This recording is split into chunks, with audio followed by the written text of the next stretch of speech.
Welcome to Anantha TV. Vijayasai Reddy గారు ex MP అలాంటి హోదాలో ఉన్న వ్యక్తి మీద ఒక సామాన్యుడు ఫైట్ చేస్తున్నారు. సో ఈ సామాన్యుడు ఎంతవరకు గెలుస్తారు సార్? లేకపోతే విజయసాయిరెడ్డి గారు చెప్పినట్టుగా నేనెందుకు డిఎన్ఏ టెస్ట్ చేయించుకోవాలనుకుంటున్నాను, ఆయన వైపు కూడా కొంచెం న్యాయం ఉండొచ్చేమో కదా? ఆరోపణ బలమైందా కాదనేది తీసుకోవాలి, తీవ్రమైందా కాదా పరిగణించబడాలి. ఒక అతను వచ్చి ఆయన కూడా అసిస్టెంట్ డైరెక్టర్ ప్రొఫెసర్గా చేస్తున్నట్టున్నాడు సెంట్రల్ గవర్నమెంట్. ఈవిడ స్టేట్ గవర్నమెంట్లో అసిస్టెంట్ కమిషనర్ ఎండోమెంట్కి చేస్తుంది, దేవాదాయ పని చేస్తుంది. ఆవిడది చిన్న పోస్ట్ కాదు, ఆయనది చిన్న పోస్ట్ కాదు, వాళ్ళు అత్యున్నత స్థాయిలో ఉన్నారు. ఆయన చేసిన అలిగేషన్ ఏంటి? మా ఆవిడే నాతో స్వయంగా అనింది కాబట్టి మాకు ఇంకా విడాకులు రాలేదు, విడాకులు వచ్చుంటే నేను పట్టించుకోకూడదు, నాకే కేసు అయినది, సో నాకు అదేదో నిర్ధారించండి అన్నాడు. ఇప్పుడు జనాలు కోరుకునేది ఏంటంటే, ఇతను అత్యున్నత స్థానంలో ఉన్నాడు కదా, రాజ్యసభ సభ్యుడిగా జనాల మీద ఎన్నుకోబడి వెళ్ళాడు కదా, సో అతను ప్రజాస్వామ్యంలో గెలిచిన ఒక నాయకుడు కాబట్టి చెప్పాలి అంటున్నారు. అది కరెక్టే. ఎందుకంటే శాంతి గారు కూడా అంటున్నారు కదా సార్, నా బిడ్డకు తండ్రి ఆయన కాదు నేనే చెప్తున్నాను అన్నప్పుడు బలవంతంగా ఇక్కడ ఆరోపిస్తున్నారేమో అనిపిస్తుంది కదా ఒక కోణంలో చూస్తే. వీరప్పన్ దగ్గరికి వెళ్ళి నువ్వు అడిగినా నేను సరదాగా 4 కర్రలు కొట్టుకొని ఇంటికి తీసుకెళ్దామని వచ్చాను అంటాడు. తీసుకుంటావు దాన్ని? సలిమంట వేసుకోవడానికి మా ఆవిడ కూర కూడు వండుతునింది, నేను 4 కట్లు ఎత్తుకోవడానికి వచ్చాను, సడన్గా మీరు వచ్చేయినారు, అది మీరు వచ్చే లోపల అది ఎందుకో ఒక ఏనుగు దానికి అదే తలకాయ బద్దలు గుద్దేశాడు వీరప్పను, దానికి అదే బదులు కొట్టుకొని పడిపోయింది, ఏడేమో ఎర్రచందం దానికి అదే ఇరిగి పడిపోయింది అంటే వింటారా? జరిగిన నష్టము జరగబోయే నష్టం అన్ని ప్రణాళిక తీసుకునే కదా ఎవడైనా వచ్చి అడుగుతాడు. అతను అడిగాడు, ఇతని మీద ఆరోపింపబడింది, దీనికి కావాల్సింది డిఎన్ఏ అనేది ఒక సాక్ష్యం ఉంది. వెంకటేశ్వర స్వామి పద్మనాభ స్వామి కూడా కాదు.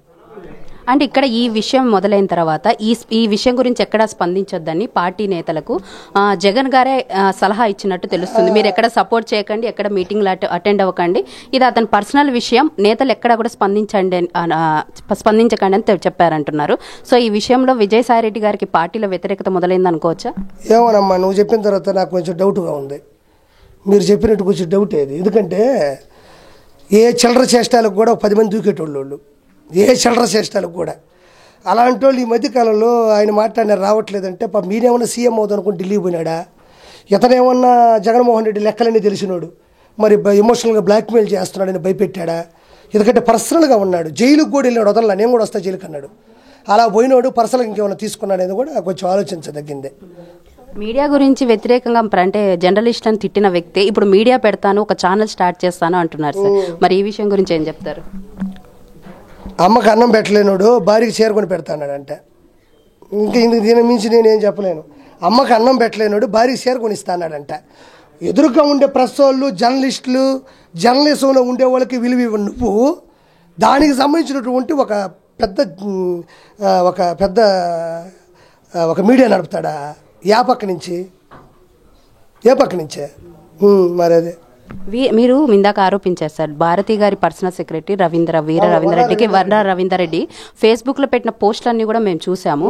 సో అతన్ని అరెస్ట్ చేశారని కూడా చెప్పారు.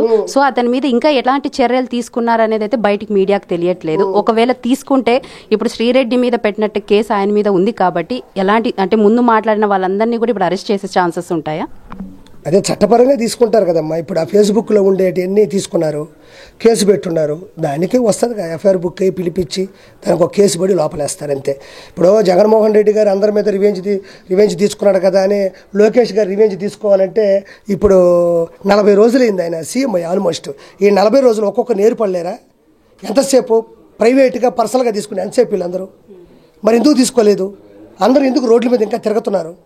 ఆలోచించాలా.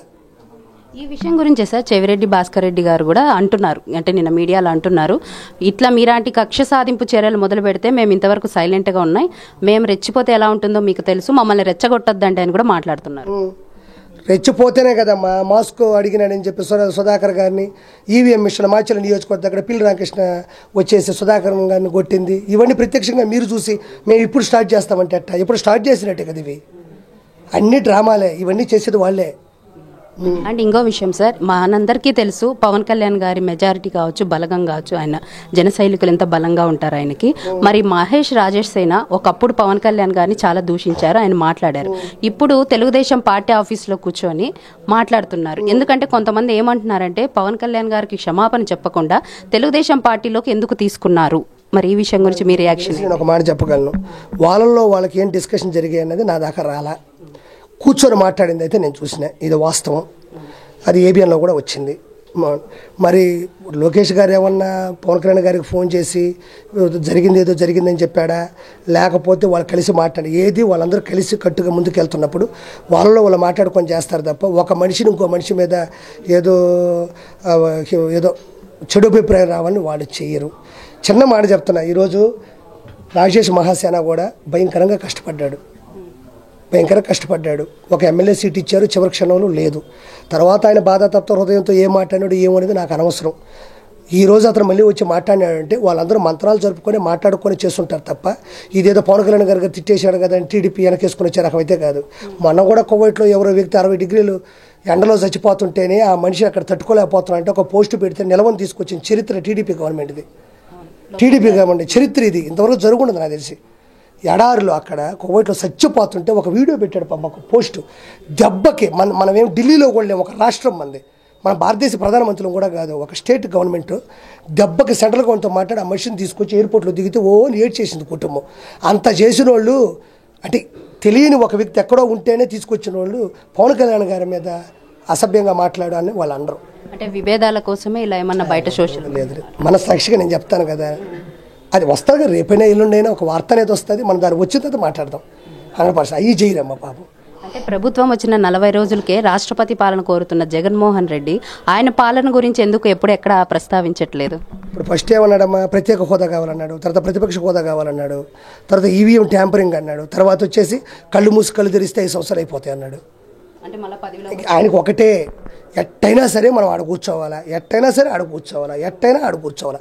అది తప్ప అతను ఇంకోట్లేదు. ఈ 5 సంవత్సరాలు పోరాడదాం, తప్పులు చేస్తే చెబుదాం, అసెంబ్లీలో ఎదురిద్దాం, ప్రశ్నిద్దాం, ఇవేమి లేవు అతనికి. కళ్ళు మూసి కళ్ళు తెరిస్తే అయిపోవాలి, ఏడవుతాయి. అసెంబ్లీకి వచ్చినప్పుడు ప్రమాణ స్వీకారం చేసి వెళ్ళిపోయారే కానీ ఒక మాట మాట్లాడలేదు, అక్కడ కూర్చోలేదు సార్. అలాంటిది ఇప్పుడు అసెంబ్లీకి వచ్చి ప్రెజెంట్ అయిన తర్వాత మాట్లాడతాడా? అంత ధైర్యంగా చేయగలుగుతాడంటాడా అసెంబ్లీలో? ఆయన మానసిక పరిస్థితి చూస్తే టక్కన ఎవరో మాట్లాడితే మర్చిపోయినాడు కాన్సెప్ట్, పేపర్లు మర్చిపోయినాడు, ఎవరినో పేపర్లు అడుగుతున్నాడు, అదేంది ఇదేంది మధ్యలో దూరద్దు అంటున్నాడు. ఆయన మానసిక పరిస్థితి బాగాలేదు. అసెంబ్లీకి వచ్చిన టైం వేస్టే, కానీ అసెంబ్లీకి రావాలి అతను. కాబట్టి ఏమో చూడాలి, ఆయన మానసిక పరిస్థితి నిజంగా బాగాలేదు.